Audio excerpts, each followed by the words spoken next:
Para el día de hoy quiero compartir con ustedes este tema, atrapados por la culpa, con el fin entonces de que conozcamos qué es la culpa, cómo llega a nuestra mente, a nuestra vida y cómo puede afectar áreas de nuestro ser, pero también cómo podemos ser libres de la culpa. Entonces, para el día de hoy he traído a ustedes esta presentación para que entonces estemos muy atentos y así podamos eh, iniciar con este tema. Atrapados por la culpa. De este su servidor y hermano amigo Pedro Martínez, desde la ciudad de Cali, en Colombia, Valle del Cauca. Para mí entonces es un placer darles esta enseñanza, que va a ser una enseñanza que tiene varias aristas o varios tópicos, desde el aspecto filosófico, desde el aspecto psicológico, pero también desde el aspecto teológico. Es importante que todos los temas que estamos tratando los veamos desde esas perspectivas, tanto de lo habitual, de lo común o secular, pero también desde lo que nos concierne, que es la parte espiritual. Pues atrapados por la culpa tiene un propósito y vamos a mirar entonces aquí cuál es el propósito de este mensaje.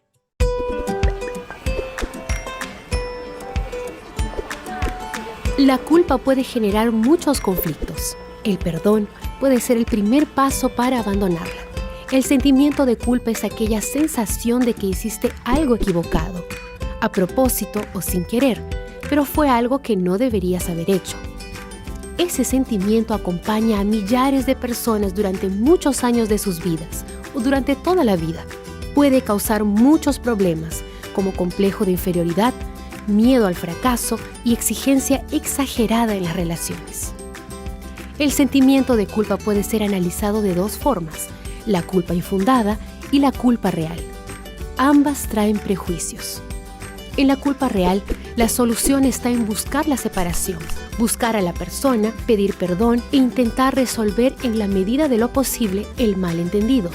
Pero cuando el sentimiento de culpa es infundado o exagerado, es necesario actuar con determinación.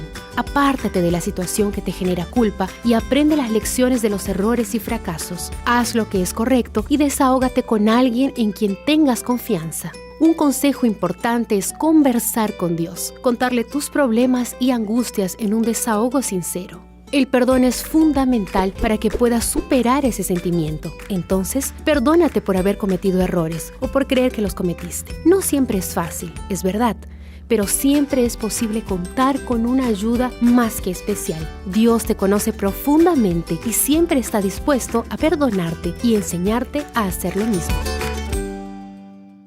Bueno, entonces iniciamos con este precioso tema acerca de la culpa. Lo hemos titulado Atrapados por la culpa. Como ustedes ven allí en la pantalla, pues quiero entonces empezar a desarrollar estas diapositivas, tomando en cuenta entonces algunos tópicos que nos van a ayudar, que nos pueden dar más orientación acerca de este tema. Y es que necesito empezar diciendo lo siguiente: hay muchas cosas que cargamos por varios años. Sin darnos cuenta, muchas veces vivimos atados o atrapados por un sentimiento llamado culpa, y quizás al albergar ese sentimiento en nuestra vida nos puede llevar a nosotros a estar sometidos a un dolor, a una penuria, a una situación que queremos abandonar o que queremos dejar, pero sigue allí a través de los años, porque quizás nuestra conciencia nos está diciendo la condición en la que estamos viviendo o la deuda que tenemos que saldar. Y es que la conciencia puede acusarnos, y a veces, después de haber intentado todo, no encontrar la paz. Y quizás muchas personas, cualquiera que sea su caso, o lo que hayas hecho, cualquier situación que hayas vivido, sea familiar, sea sentimental, hemos visto que nuestros esfuerzos han sido en vanos frente a una culpa que está en nuestra mente y en nuestro corazón. pero el único que nos puede ayudar a resolver, a sanar, a borrar, a quitar las culpas de nuestra mente y de nuestro corazón es la paz que solo Cristo puede darnos a nosotros. Entonces a veces vamos quizás a lastimar a alguien que amamos. Otras veces lo hemos hecho en un pasado, incluyendo a los padres, a los hijos, a los hermanos, a los familiares, quizás por nuestra falta de sapiencia, por nuestro desconocimiento o quizás por nuestra ignorancia, pero sobre todo nuestra pecaminosidad, porque todos los seres humanos somos seres que la Biblia menciona que de continuo está el pecado en nosotros, por muy cristianos que seamos, por muy devotos o muy fervientes, siempre en algún momento hemos lastimado a alguien, sea de palabra, de hecho, aún hasta de omisión. Omisión es el solo hecho de no hacer las cosas. Entonces podemos estar llenos de culpas por lo que no hicimos o por las cosas que hicimos en el pasado. Pero este tema, a la luz de la Escritura de Dios, nos va a mostrar una situación similar por la cual pasaron algunos siervos de Dios, unos personajes bíblicos, y esta porción nos va a ayudar a entender más acerca de este tema que hoy nos concierne. Y precisamente en Génesis el capítulo 42, el verso 21, habla acerca de toda una historia de unos hermanos que en algún momento se enfurecían al escuchar a su hermano hablar de sus sueños. Un joven que era soñador, visionario, que era diferente a todos ellos y del cual su padre estaba muy alegre y muy contento y lo amaba con gran aprecio. Pues estoy hablando de José, de su padre Jacob y de sus hermanos. Pues la Biblia nos dice en Génesis capítulo 42, verso 21, y decían el uno al otro, verdaderamente hemos pecado contra nuestro hermano, pues vimos la angustia de su alma cuando nos rogaba y no le escuchamos. Por eso ha venido sobre nosotros esta angustia. La palabra angustia en este versículo bíblico se traduce nada menos como culpa, como dolor, como recuerdo no grato, con dolor en el alma y sobre todo con pena. Pues precisamente encontramos en el libro de Génesis, desde el capítulo 37 en adelante, acerca de José, de sus hermanos, de lo que él había soñado y cómo sus hermanos le hablaban a él con altanería. Y no solamente esto, sino que procuraron matarle, le metieron a una cisterna y luego terminaron vendiendo. Aunque habían vendido a José como esclavo a los mercaderes, ellos eran los verdaderos esclavos de su conciencia, sus propios hermanos. Ellos eran los verdaderos esclavos, no era José realmente. ¿Y por qué eran esclavos de su conciencia? Pues eso lo vamos a ver. Los hechos malos no pudieron ser olvidados ni borrados por ellos mismos. Habían ocultado a su padre la verdad por muchos años y eran culpables delante del Señor. Y cómo ellos mintieron, diciendo entonces que él estaba muerto porque unas fieras del campo, y luego entonces ellos buscando cómo evadir su responsabilidad, durante muchos años sostenieron esa cobarde, infame mentira. Pues encontramos también que los hermanos de José nunca habían olvidado lo que habían hecho con el hijo más querido de Jacob. Lo habían vendido y apenas ese fue el segundo plan, ya que quitarle la vida era la idea inicial. Nunca habían olvidado lo que aconteció. Habían pasado más de 20 años y seguía grabada esa imagen y esa escena en sus mentes, porque su culpa les embargaba. El capítulo 42 es prácticamente un capítulo de los últimos del libro de Génesis, donde está mencionando cuando los hermanos de José son enviados a Egipto, puesto que ya había hambre en aquella región donde ellos vivían y sabían que el abastecimiento, el alimento estaba en Egipto. Pero lo que ellos no sabían era que ese soñador, el cual ellos habían vendido, el cual ellos hablaban con altanería y con arrogancia y que no amaban y que intentaron quitarle la vida, pues este era el que estaba gobernando, era el segundo en ese gobierno de Egipto y era José. Pues ya no tenía el nombre de José porque según la lengua egipcia habían cambiado su nombre, al igual su lenguaje en el momento, pero él tenía las raíces de su familia. Entonces ellos vivían sin moral ni conciencia y con todas sus obras vivían siempre lejos de Dios. Y es que ¿quién va a poder vivir en comunión con Dios si en el corazón se alberga el pecado, la mentira y sobre todo la culpa de lo malo que se había hecho?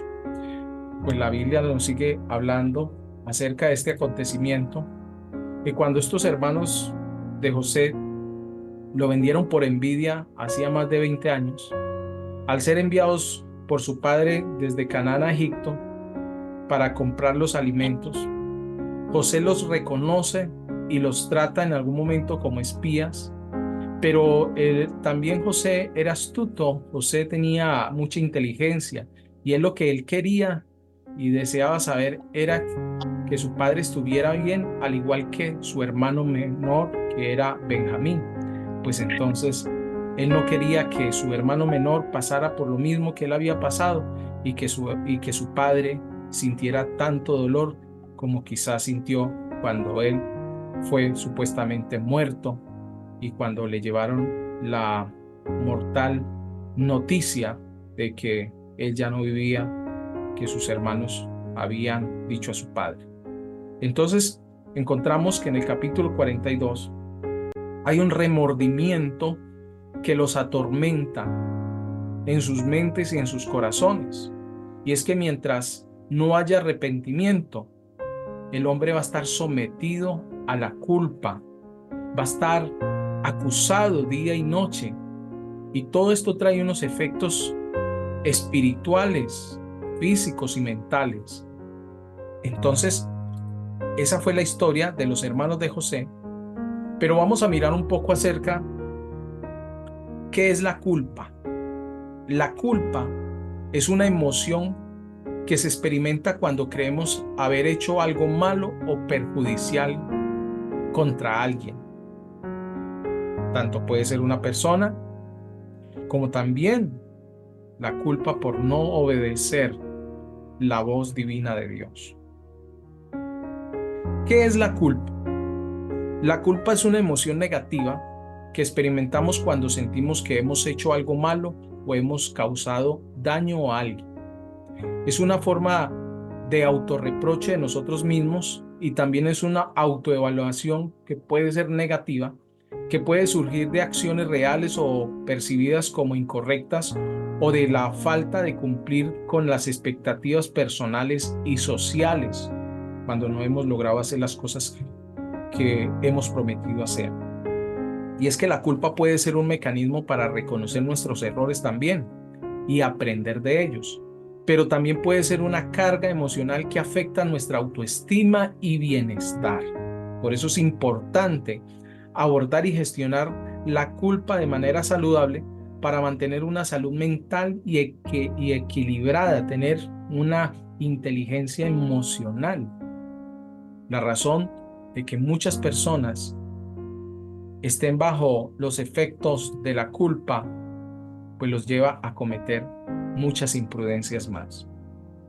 Vamos a mirar otras pautas acerca de la culpa. La culpa como tal es una experiencia muy común, ya que algunos estudios indican que aproximadamente el 90% de las personas han sentido culpa en algún momento de su vida. Y es que ¿quién no ha llegado a sentir culpa? La conciencia se crea, y presten mucha atención a esto, la conciencia se crea según las normas que hayamos recibido. Es decir, la conciencia es nuestro propio juez intelectual. Y ella nos dice cuando hacemos algo malo o cuando hacemos algo bueno.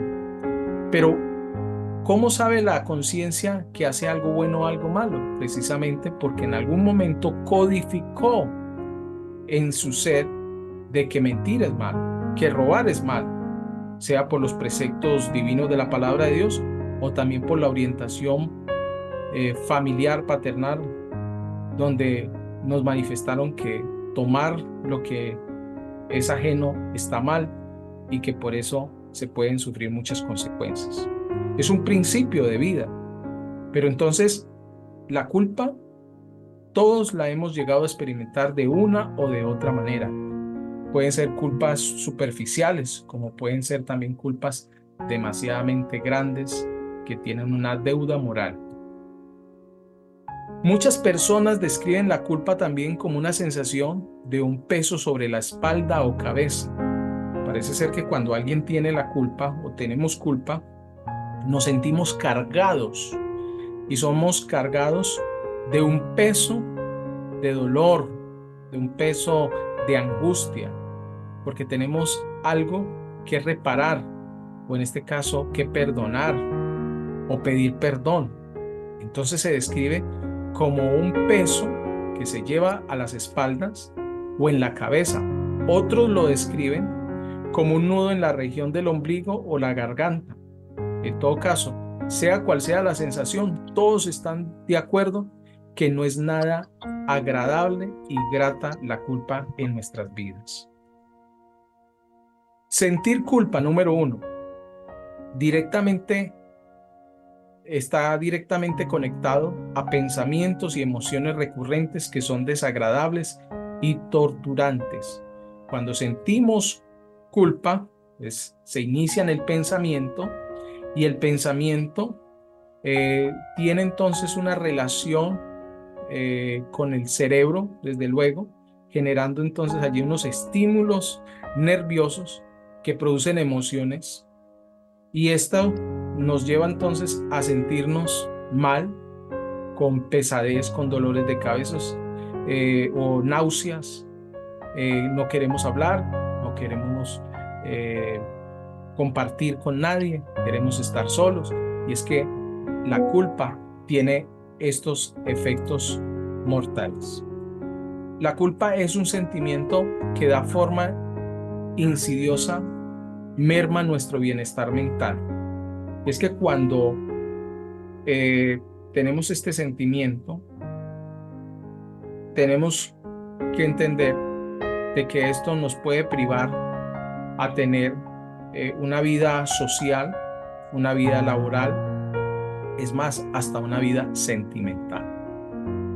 Tercero, todas estas sensaciones son traducidas por el cuerpo a un lenguaje muy propio y es fácil de identificarlas. Cuando usted conoce a alguien que está pasando por este tipo de sensación, de sentimiento o de situación, encuentra que la persona pone su mano sobre su cabeza, sobre su pecho, se sienta, se acuesta, no quiere levantarse, llora, se lamenta, diciendo ¿por qué lo hice? Si pudiera devolver el tiempo, seguro que esto no estuviera pasando, pero ¿por qué? Esas son las expresiones y el lenguaje que el hombre tiene, tanto corporal y verbalmente, frente a una situación de culpa. Pues vamos a mirar entonces el impacto de la culpa en nuestra salud espiritual, mental y emocional. Es que la culpa puede influir en nuestro bienestar psicológico debido a que sentirla por tiempo muy prolongado puede aumentar el riesgo de depresión, ansiedad y estrés crónico. No quiero decir entonces que la depresión es culpa, solo que la culpa produce depresión. Estudios sugieren que la culpa crónica puede estar relacionada con síntomas depresivos significativos. Hay personas que llevan en sí una carga tan fuerte de culpa que se desorbitan, se desordenan mentalmente y no pueden consigo mismos. Pues es que la culpa, la verdad, es algo que no quisiéramos experimentar. Pero cuando la pasamos, cuando nos liberamos de ella y miramos atrás, le damos gracias a Dios porque ha sido el único que nos ha podido ayudar. Pues vamos a mirar otro personaje bíblico, y es que abrigar una verdadera culpa por cualquier periodo de tiempo te causa un gran daño. Y vamos a tomar el ejemplo del rey David, que le tomó demasiado tiempo para arrepentirse de su gran pecado con Betsabé. Usted conoce la historia de una mujer bellísima, una mujer que estaba casada y que en algún momento el rey, en vez de estar en la guerra, desapercibido y ocioso, se quedó en su castillo y desde allí veía a una mujer hermosa que se bañaba, y él luego, entonces, interesado en ella, le manda a buscar, pregunta por ella y finalmente descubre que es la mujer de uno de sus soldados. Ahí lo manda a asesinar para él quedarse con ella, puesto que él ya tenían una relación. Y la Biblia menciona todo este caso no con el fin de ocultar el pecado de los siervos de Dios, sino para que seamos conscientes que el descuido nuestro nos puede llevar a perder nuestra moral y nuestra buena conciencia delante de Dios y de los hombres.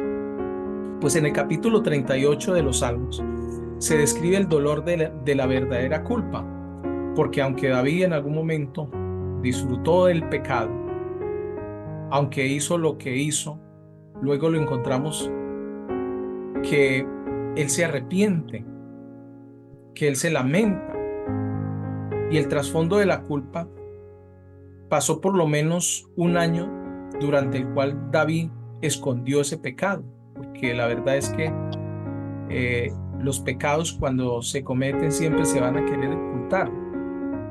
Pero por eso la Biblia dice lo siguiente en el libro de Proverbios: que el que encubre su pecado no prosperará, mas el que lo confiesa y se aparta de él alcanzará misericordia.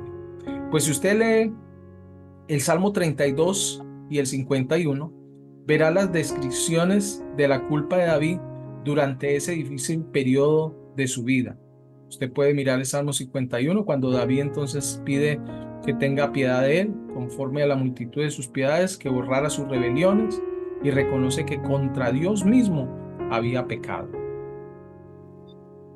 Pues la salud física del rey David se vio dramáticamente afectada por la culpa, pues las dolencias y sus condiciones físicas literalmente fueron el resultado de esta verdadera culpa que experimentó él, y por supuesto también estaba plagada de dolor emocional y mental. Y usted dice, ¿pero eso existía en ese tiempo? Sí, porque el pecado trastorna, entorpece, embota los sentidos. Pues la Biblia nos menciona en el Salmo 38, verso 3 al 8, usted puede leer todo ese salmo después más detenidamente desde el verso 1 hasta el final, y encontrará las palabras precisas de David frente a lo que a él le pasa, y demuestra entonces su situación. Pues este salmo dice, no hay sano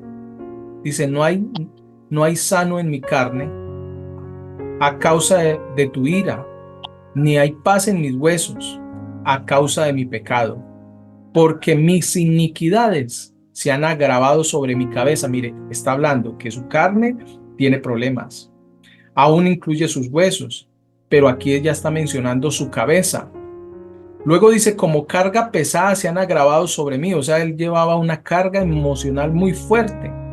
Luego entonces pone su condición tanto espiritual y dice, y sulpuran mis llagas a causa de mi locura. Se sentía herido espiritualmente por lo que había hecho, y es que el pecado, lo que hacen los hijos de Dios es someterlos a una crueldad, a lastimar su salvación, o en su caso su vida espiritual, su alma.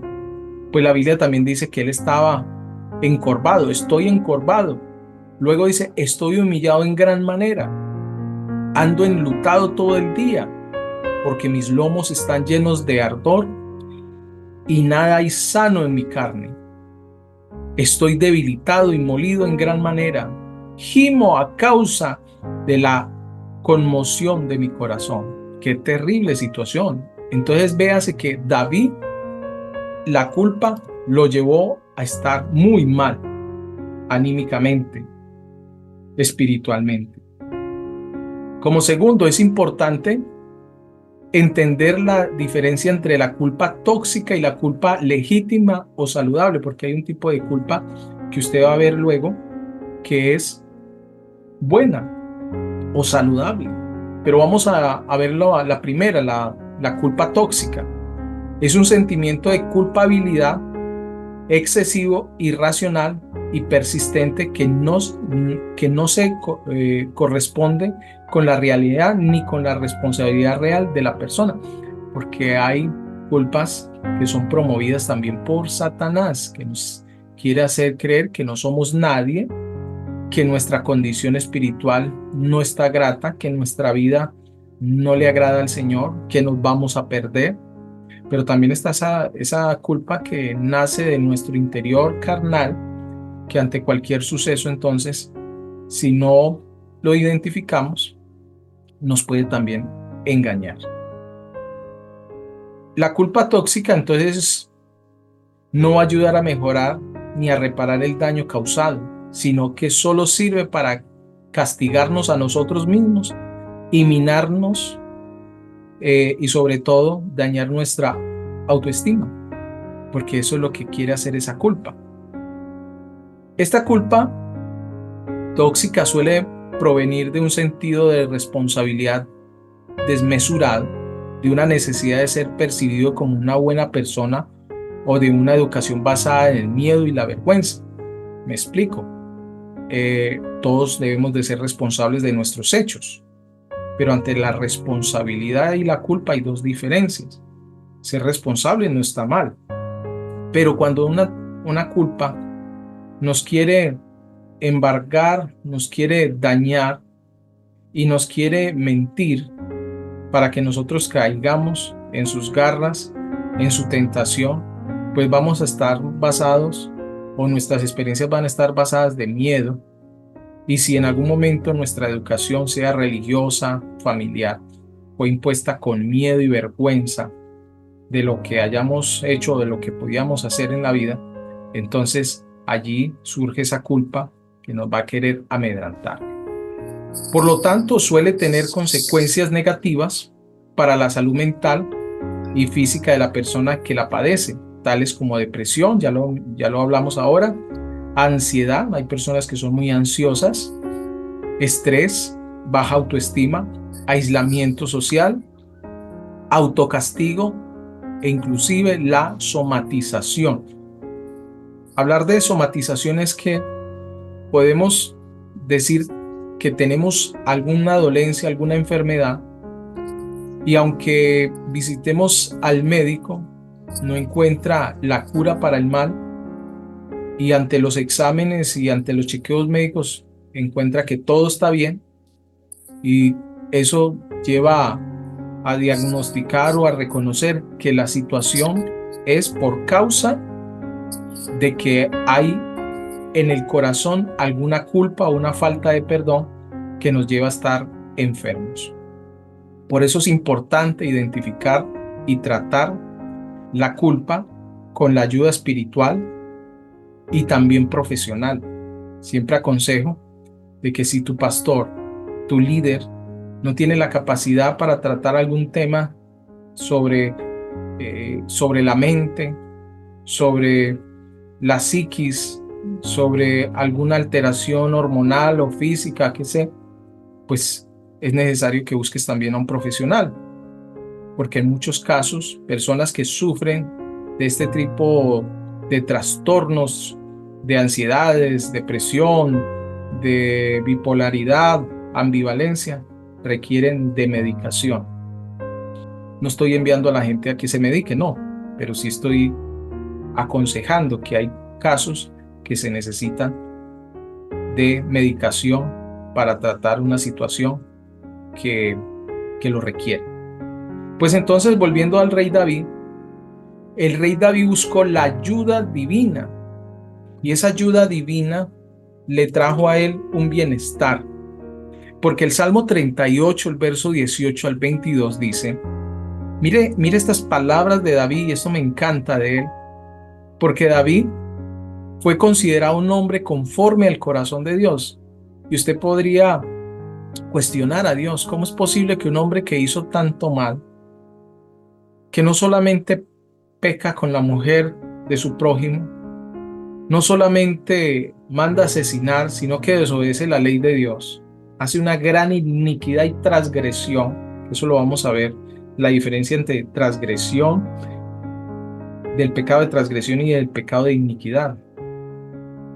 Pues entonces prácticamente él prevaricó, hizo tantos males porque un pecado trae otro en sí, pero David sabía que desobedecer a Dios no era nada bueno y sentirse culpable era lo peor que pudiera sentir en su vida. El Salmo 51 usted también lo puede hojear, leer, estudiar y se va a dar cuenta que él no quería estar en esa condición. Por eso al final de ese salmo dice, porque tú no desprecias un corazón contrito y humillado.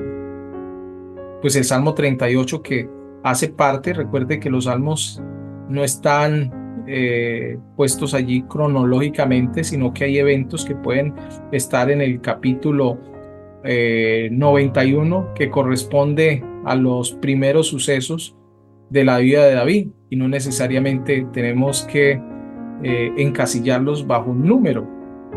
Pues el Salmo 38 tiene que ver mucho acerca con el Salmo 51 y con el Salmo 3, que por cierto se relaciona. Pues dice aquí, por tanto, confesaré mi maldad y me contristaré por mi pecado, porque mis enemigos están vivos y fuertes, y se han aumentado los que me aborrecen sin causa. Los que pagan mal por bien me son contrarios, por seguir yo lo bueno. No me desampares, oh Jehová, Dios mío, no te alejes de mí, apresúrate a ayudarme, oh Señor, mi salvación. Quiero decirle que el acontecimiento del pecado de David trajo muchas otras consecuencias. Si usted más adelante puede buscar en su casa luego acerca de la historia de Aitofel, que era un hombre que, según dice la Biblia, que cuando Aitofel hablaba a David era como si Jehová hablara. Era que Aitofel era el estratega militar de David, y es que Aitofel era un hombre de guerra. Dicen que David no era el hombre de guerra, el hombre de guerra era su estratega militar, Aitofel. Pero en algún momento, debido a todo este pecado, Aitofel le da la espalda a David. Porque Aitofel, ¿quién era? Por si usted no lo sabía, era el abuelo de Betsabé. Y también Aitofel, por ser el estratega militar, Urías, era un hombre de su suma confianza. Por eso a Aitofel le dolió tanto que David hiciera ese mal contra esa familia. Y encontramos que en algún momento Aitofel se une con el hijo de David para hacer golpe de estado con Absalón, y de esa manera entonces David temió, y dice que David tuvo tanto temor porque sabía que cuando Aitofel hablara era una derrota o era una victoria. Pues entonces sabía David que ya Aitofel no estaba con él, sino que estaba con Absalón. Pero esto que dice el Salmo 38, el 51, y si usted chequea el capítulo 3, se va a dar cuenta que David lo único que podía hacer era confesar su maldad y contristarse delante del Señor, rasgar sus vestiduras y vestirse de cilicio y pedirle perdón al único que podía perdonarlo, porque sabía él que caer en manos del hombre era lo peor que pudiera existir. Pues entonces encontramos que estas palabras fueron tan sinceras de David que terminó el Señor perdonando su falta, limpiando su pecado. Pues segundo, vamos a mirar otro tipo de culpa y es la culpa legítima o saludable. Es una respuesta natural y apropiada ante una mala conducta que nos ayuda a darnos cuenta del error, a pedir perdón y aprender de la experiencia. La culpa saludable desaparece cuando se soluciona el problema. ¿Sabía usted entonces que cuando José vio a sus hermanos,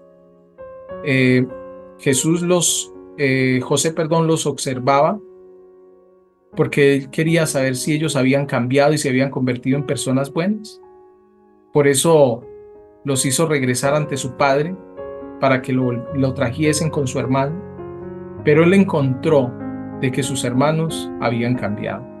Pues esto hizo que José perdonara a sus hermanos y por tanto los libró de que siguieran sometidos a la culpa de ellos. Es necesario perdonar a aquellos que nos han ofendido. Así nos cueste. Es muy difícil, pero es el mejor ejercicio y es lo que más a Dios le agrada, perdonar a los que nos ofenden. Volviendo al rey David, describe el gran alivio que se siente cuando la verdadera culpa es eliminada. Y quiero que miremos nuevamente el capítulo 32, del verso 1 al 5, y miren las palabras que dice David frente al sentirse perdonado.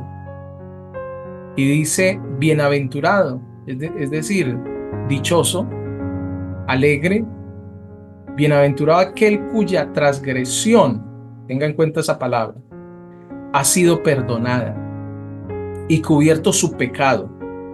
Bienaventurado el hombre a quien Jehová no culpa de iniquidad, recuerde también esa palabra, y en cuyo espíritu no hay engaño. Mientras callé, se envejecieron mis huesos en mi gemir todo el día, porque de día y de noche se agravó sobre mí tu mano.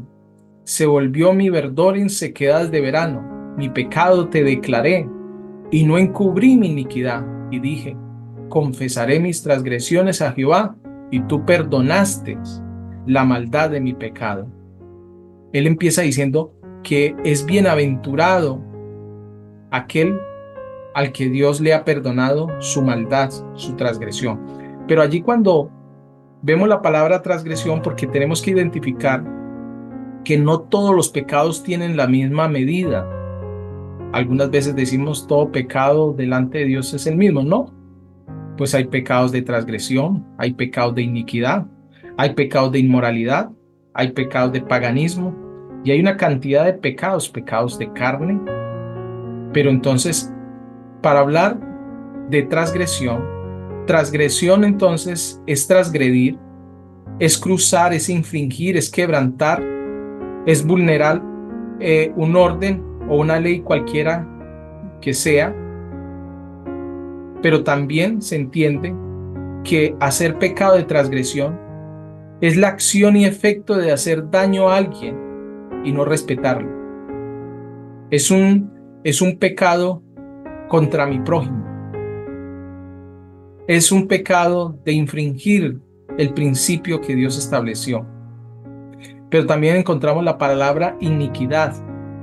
Y es que la palabra iniquidad es la tendencia repetitiva que tiene una persona de cometer el pecado y actuar en contra de los principios de Dios de una forma consciente, haciéndolo parte de su vida como un patrón característico de su conducta humana, que por lo general se transmite de generación en generación como parte de una cultura o herencia familiar. Hay personas que vienen con una línea de iniquidad. Por eso entonces sus patrones se repiten en sus generaciones.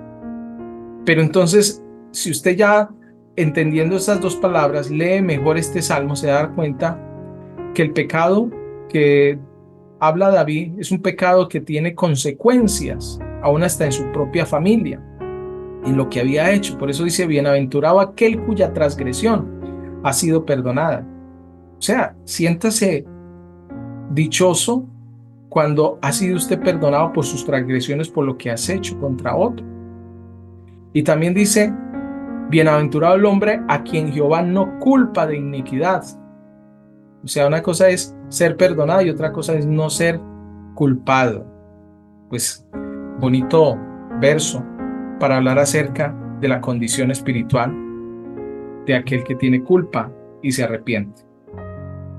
Dios mantendrá su mano pesada sobre nuestra conciencia cuando haya una culpa verdadera que necesite ser confesada y perdonada, no para ser cruel con nosotros, sino para restaurar nuestra comunión con Él y sanarnos. Es decir, Dios no pasa por alto los errores, los males que hayamos hecho. Primero tenemos un adversario, y por ahí hay un dicho que siempre lo he enseñado, y es que el diablo promete mucho, da poco y lo quita todo. Pero él mismo se encarga de divulgar el pecado, porque él es cruel, porque el enemigo para eso vino, para matar y destruir, para hurtar, para quitarte la paz. Tercero, es importante aprender a evaluar nuestras acciones de manera realista y perdonarnos a nosotros mismos por los errores del pasado. Si usted hace un ejercicio en su vida y se pide usted mismo perdón, porque muchas veces sus actos humanos y carnales han manchado su alma. Mira, tu alma te va a agradecer cuando te prives del pecado de la carne. Quizás muchas veces quieres y te desorbitas en querer hacer el mal, pero tu alma te lo va a agradecer. Por eso el Salmo 103 dice: bendice alma mía a Jehová y no olvide ninguno de sus beneficios. Es decir, David le decía a su alma: bendiga al Señor. Es que nosotros somos seres tripartitos, somos cuerpo, alma y espíritu. Y lo que hagamos con el cuerpo determinaremos el final y la condición de nuestra alma. Y es que los pecados de la carne son los que nos llevan entonces a tener una mala conciencia y una alma oscurecida o entenebrecida. Por eso muchas veces tenemos que pedirnos a nosotros mismos perdón y decirle a nuestra alma: muchos males he hecho contra ti, perdóname. Y usted dice: pero solamente se le debe pedir perdón a Dios. Sí, pero también uno tiene que pedir ese perdón a uno mismo, porque hay cosas ocultas, hay cosas que tú has hecho por tu ignorancia, por tu estupidez humana, y estás perdiendo el gozo de la salvación. Pues David fue un ejemplo de esto. En el Salmo 19, verso 12 al 13 dice: ¿quién podrá entender sus propios errores? Hace una pregunta: ¿quién? Luego dice: líbrame de los que me son ocultos, preserva también a tu siervo de las soberbias, que no se enseñoreen de mí, entonces seré íntegro y estaré limpio de gran rebelión. También hay pecados de rebelión, por si no sabían. Son muy diferentes.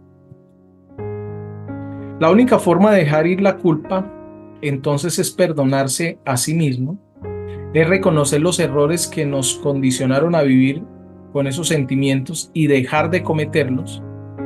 Esto es fundamental para no quedar atrapados en la culpa, en el desasosiego, y no estar sometidos.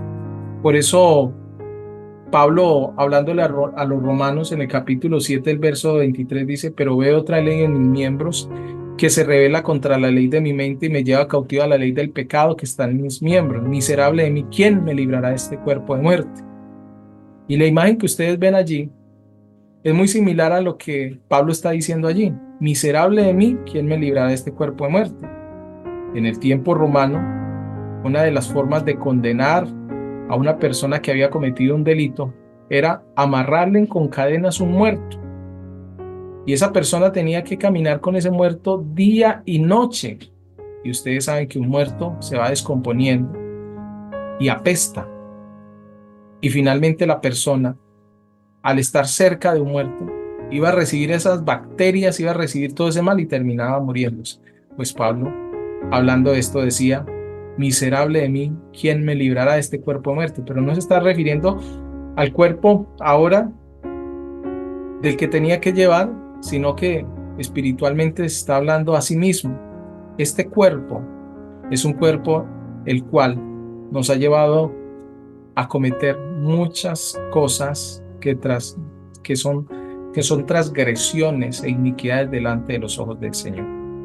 Pablo, hablando a los Efesios en el capítulo 4, el verso 22 al 24, nos aconseja a todos los que hemos conocido a Cristo en cuanto a la pasada manera de vivir, despojados del viejo hombre que está viciado conforme a los deseos engañosos, y renovados en el espíritu de vuestra mente, y vestidos del nuevo hombre creado según Dios en la justicia y la santidad de la verdad. Qué bonita palabra, ¿verdad? Pues es el consejo de Dios para todos nosotros. Entonces, cuando reconocemos que solos no podemos salir de estos estados mentales y emocionales, lo primero que tenemos que hacer es buscar la ayuda divina, la ayuda de Dios, implementarla en nuestra vida a través de su palabra, lo que nos dice su palabra, para así poder superar todas estas situaciones y ser completamente y verdaderamente libres.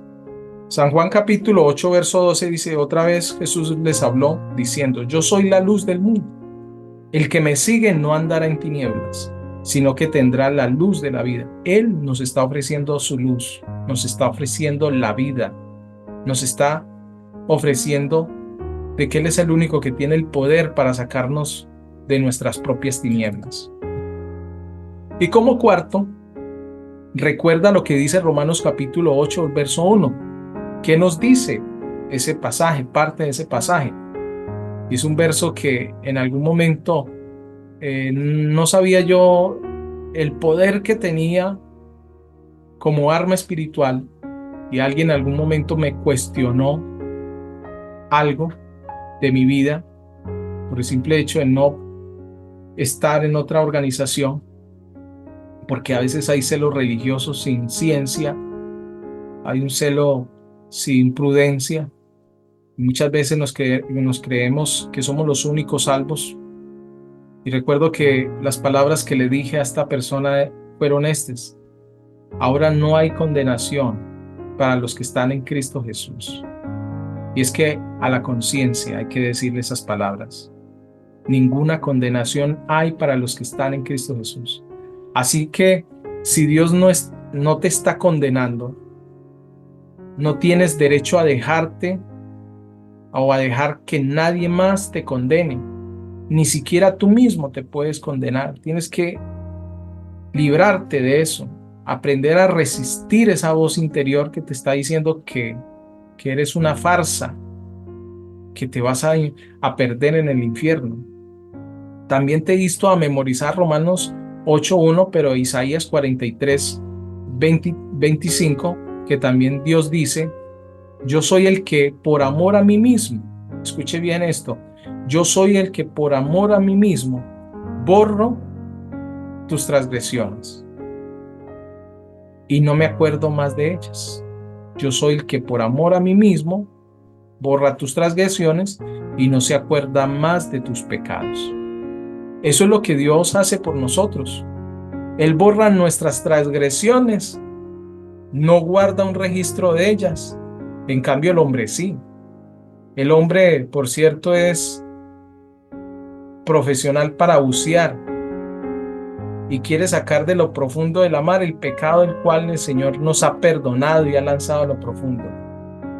Porque el hombre nunca podrá perdonar como Dios lo hace. El hombre debe perdonar, desde luego, para que su corazón no se llene, para que también reciba el beneplácito y la bendición del Señor.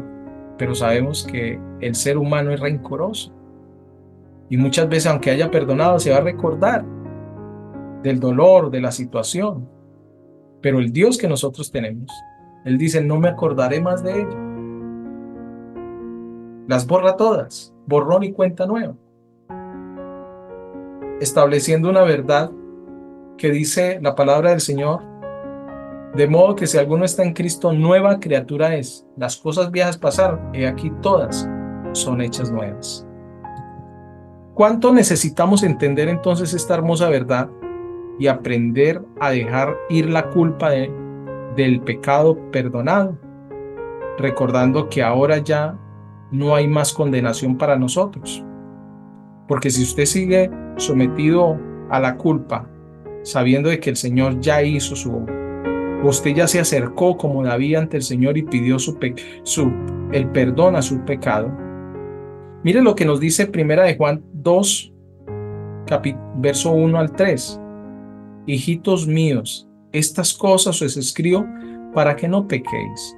Si alguno hubiere pecado, abogado tenemos para con el Padre, a Jesucristo el justo. Oiga, Él es el juez justo. No solamente es abogado.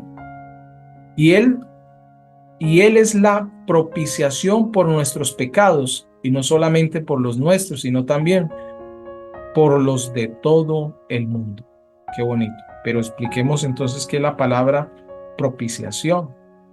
Pues si usted no lo sabe, la propiciación es la acción de quitar la ira de Dios por mis pecados. En el Antiguo Testamento era un sacrificio que se ofrecía para aplacar la justicia divina.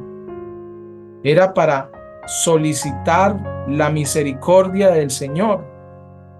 Pero hoy, en el nuevo pacto, estamos hablando de la gracia de Dios, que es la dádiva de Dios. Porque la paga del pecado es la muerte, mas la dádiva de Dios es vida eterna en Cristo Jesús.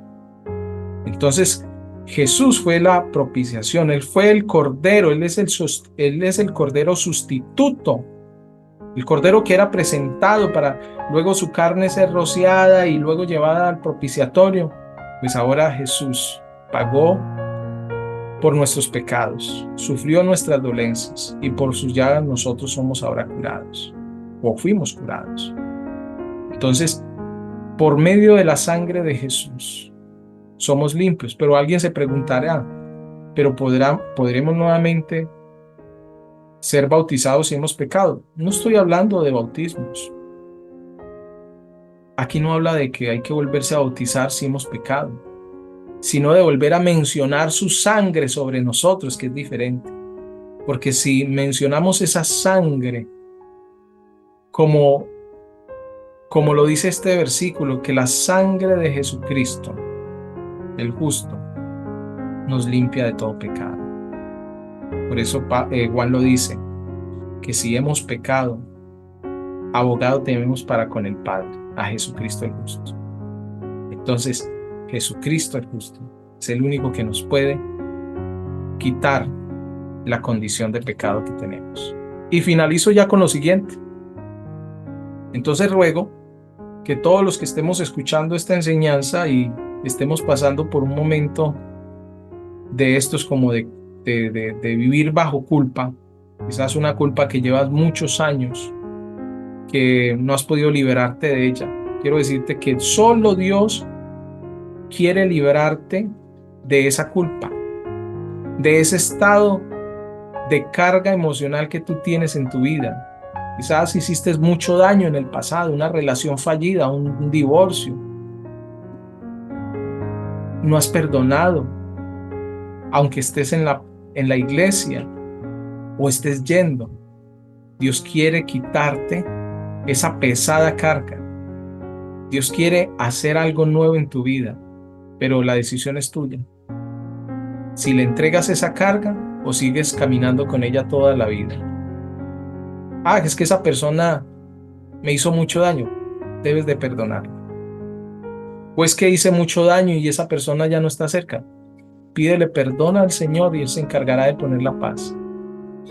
Y termino con este versículo bíblico que muchas veces nosotros como cristianos lo andamos enseñando y andamos evangelizando con él, pero nunca lo aplicamos para nosotros mismos. Y es Mateo capítulo 11, verso 28.